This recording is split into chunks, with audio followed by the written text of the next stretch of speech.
Hari ini kita akan belajar, saudara, satu kebenaran yang sangat jarang gereja bahas. Karena sampai hari ini di kalangan teolog pun masih terjadi kontroversi. Tapi kita harus percaya bahwa ini kebenaran yang sangat tidak disukai iblis. Apa itu? Kita akan baca di Yohanes pasal yang ke-20 ayat 23. Bahkan sejak Tuhan Yesus ada di dunia, saudara, ini selalu menjadi pertentangan di antara imam-imam ahli Taurat, orang-orang Farisi. Bahkan suatu saat waktu saya sedang meneliti kebenaran ini, saya tuh berkata gini kepada Tuhan, karena inilah satu-satunya peristiwa dalam kehidupan Tuhan Yesus selama di dunia. Tiap kali dia buat ini, tiap kali, itu pasti membuat orang Farisi, imam-imam marah. Sampai saya berkata begini, Tuhan, cobalah lain kali kalau mau buat itu jangan ada mereka. Daripada cari perkara terus. Kira-kira saudara tahu apa yang dibuat Tuhan Yesus? Mengampuni dosa orang. Nah ternyata mengampuni dosa orang itu nggak cuma dikerjakan oleh Tuhan Yesus. Dan dia minta gerejanya pun, saudara-saudaranya pun melakukan. Lihat nih, jikalau kamu ngapain? Mengampuni apa? Dosa orang, maka dosanya diampuni. Yang kedua, dan jikalau kamu menyatakan dosa orang tetap ada, dosanya tetap ada. Saudara, semua hal kita percaya.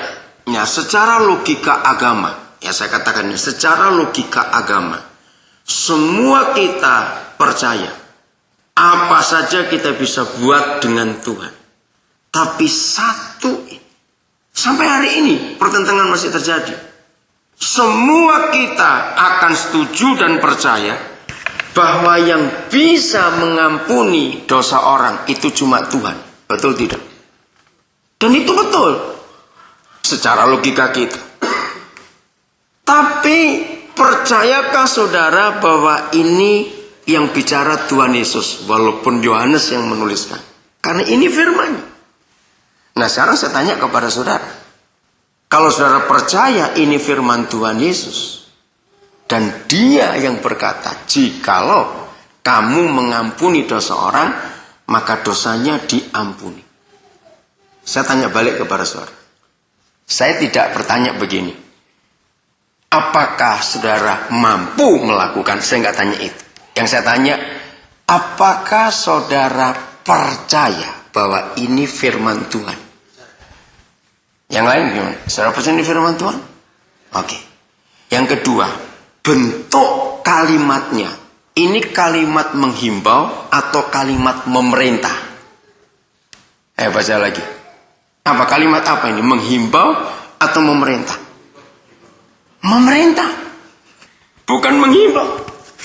Walaupun ada kata jikalau, kata itu memang menunjukkan sebagai menghimbau, tapi ini perintah. Karena apa? Konsep ini yang selama ini kita tidak pernah tahu.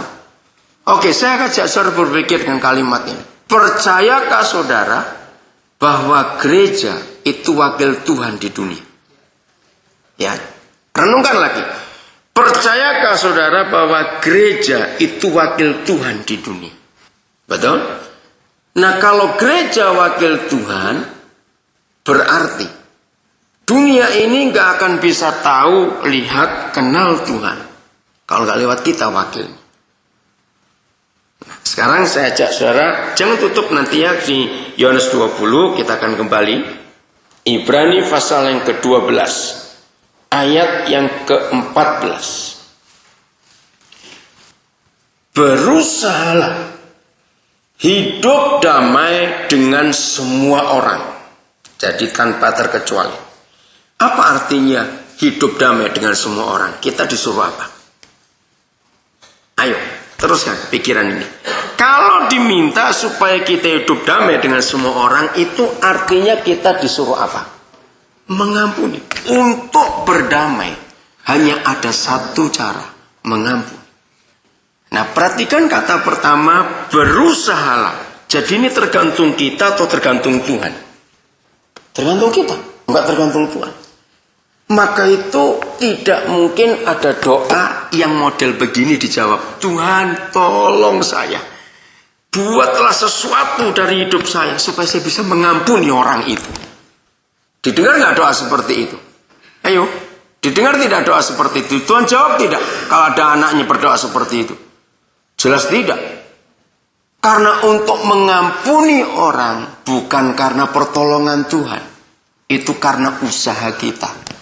Mau atau tidak. Oke? Matius pasal yang ke-6. Ayat yang ke-14 dan 15. Nah, setiap minggu sebagai gereja kita berdoa dengan doa Bapa kami. Dan ini akhir daripada doa Bapa kami itu. Karena jikalau kamu ngapain? Mengampuni kesalahan orang. Maka siapa? Bapa yang di surga akan buat apa kepada kita? Mengampuni kita juga. Tetapi jikalau kita tidak apa? Mengampuni orang, maka Bapa di surga pun tidak akan mengampuni kesalahan kita. Saudara, sebelum saya teruskan, supaya yang hari ini hadir hobinya suka sakit hati itu nggak capek mikirin firman ini. Boleh sebagai kalimat itu. Karena kalau ada orang yang hobinya benci orang, dengar firman ini capek dan nyesal. Kenapa aku datang hari ini? Karena saudara sangat terganggu dengan hobi saudara. Saya nggak berkata yang tertawa ngapain, saya nggak berkata begitu ya. Oke. Serius ini perkara serius saudara. Dengarkan ini. Mengapa ada hukum seperti ini? Saudara, semua agama di dunia, agama apa saja, tidak ada yang Tuhan mereka memberi hukum seperti ini. Tidak ada. Kenapa? Karena Tuhan kita pribadinya dialah adalah kasih. Ini yang membedakan kita dengan agama-agama yang lain di dunia. Tapi kalau ditanya secara sosiologi, saya pakai kata istilah sosiologi, ilmu-ilmu sosial, maka dunia tidak akan pernah bisa membantah. Satu saja yang diperlukan di dalam hidup bersosial atau bercommunity, berkomunitas, satu adalah mengampuni. Coba jawab ya atau tidak. Orang boleh bicara tentang teori sosial dengan ilmu apa saja, penemunya siapa saja, wah hebat bicaranya. Tapi kalau orang bicara tentang sosiologi, tidak bicara soal pengampunan, dia omong kosong. Kenapa? Yang namanya manusia tetap akan ada benturan dalam hidupnya kalau kita kumpul manusia yang lain. Betul? Nah, kata sosial itu harus ada interaksi dengan sesama kita. Jadi kesimpulannya, hanya Alkitab satu-satunya buku sosiologi yang paling hebat. Karena ada konteks yang sangat simpel, sangat sederhana, tapi ini penting, mengampuni. Kenapa ada perang sampai hari ini? Karena tidak mau mengampuni. Dan lebih mengerikan lagi, perang yang paling langgeng di dunia adalah perang agama, saudara.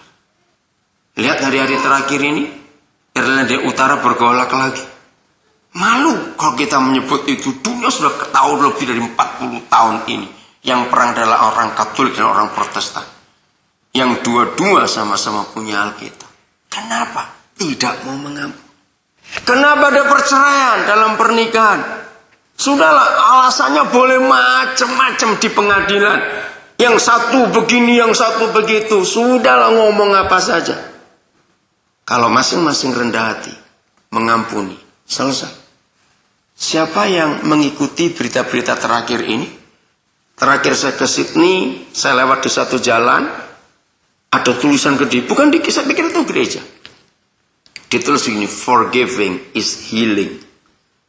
Terus sampai saya minta, coba putar lagi, saya ingin tahu. Kenapa ada tulisan itu? Serius. Akhirnya balik yang ngajak saya itu. Saudara tahu?